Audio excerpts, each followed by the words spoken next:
पिल्लूला काल टिफिनमध्ये वाटाण्याची उसळ द्यायचं काही शक्य झालं नाही, म्हणून मग आज तिला टिफिनमध्ये वाटाण्याची उसळ दिली आणि ती जाम खुश झाली बरं का। आणि ही मी पांढऱ्या वाटाण्याची उसळ आणि तिला भाकरी टिफिनमध्ये दिलेली। तर पांढरे वाटाणे मी रात्रीच भिजत घातलेले, सकाळी कुकरमध्ये थोडंसं मीठ टाकून 2 शिटी काढून त्यांना शिजवून घेतलं।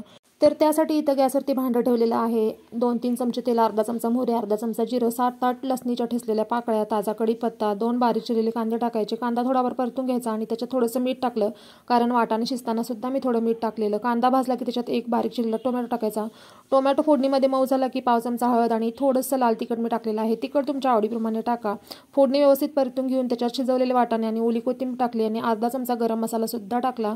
हे व्यवस्थित परतून घ्यायचं आणि झाकण ठेवून 1-2 ते 3 मिनिटं गॅसवरती ह्याला वाफवून घ्यायचं। आणि काय आपली छान पांढऱ्या वाटाण्याची उसळ तयार आहे। नक्की ट्राय करा, म्हणजे साधी सोपी आणि सिंपल रेसिपी आहे। कशी वाटली कमेंट्समध्ये सुद्धा कळवा आणि आवडली असेल तर चॅनलला सबस्क्राईब सुद्धा करा। धन्यवाद।